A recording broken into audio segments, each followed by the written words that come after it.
صلی علی رسول کریم اما بعد عالی جناب صدر صاحب، اساتذہ اکرام اور معزز سامعین، السلام علیکم ورحمۃ اللہ وبرکاتہ۔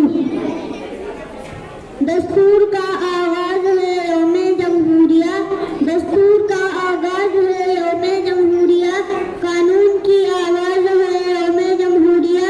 حضرات سامعین، 26 جنوری در حقیقت خوابوں کی تعبیر کا دن ہے اور یوم احتساب کا دن ہے، یعنی ہم غور کریں اور سوچیں کہ ہندوستان کن خوابوں کی تعبیر تھا اور وہ خواب کس حد تک پورے ہوئے، تاکہ وہ مقاصد ہمارے نظروں کے قریب رہے جن مقاصد کے پیش نظر ہمارے اکابرین نے بے شمار قربانیاں دی، اپنی جانوں کا نذرانہ پیش کیا اور خون جگر سے ہندوستانی ہند کی آبیاری کی، کیونکہ احساس منزل ہی بے حسی کا رموز چھوڑتا ہے اور حرکت کا جذبہ بھی پیدا کرتا ہے۔ سامعین کرام، یوم جمہوریہ ایک قومی دن ہے جسے پورے ملک میں بڑے جوش و خروش سے منایا جاتا ہے، کیونکہ آج ہی کے دن یعنی 26 جنوری 1950 کو آزاد ہندوستان کے آئین کے نفاذ عمل میں آیا تھا اور اس کے ساتھ ہی ایک جمہوری طرزی حکومت کا آغاز ہوا، اسی لیے آج کے دن کو یوم جمہوریہ کہا جاتا ہے۔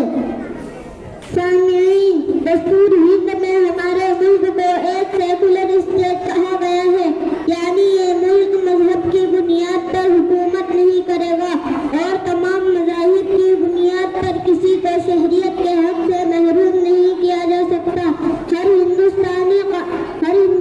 شہری قانون کی نگاہ میں برابر ہے، ہر شہری کو آزادی رائے اور آزادی خیال اور آزادی مذہب کے اختیار سے حاصل ہے، اسی لیے ہندو، مسلم، سکھ، عیسائی اور دیگر تمام مذاہب کے لوگ اور اپنے اپنے مذہب پر عمل کرتے ہوئے ایک مشترکہ بڑی خوبصورت گنگا جمنی تہذیب کو فروغ دے رہے تھے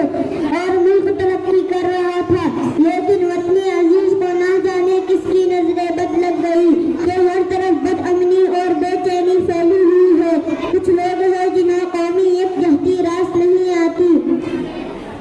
اور ہندو مسلم اتحاد کو پارہ کر دینا چاہتے ہیں اور گنگا جمنی تہذیب کو تار کر دینا چاہتے ہیں۔ میرے عزیزوں، قومی یکجہتی کو فروغ دینے کے لیے، جمہوریت کی بقا کے لیے اور آئین کے تحفظ کے لیے ہمیں متحد ہو کر ان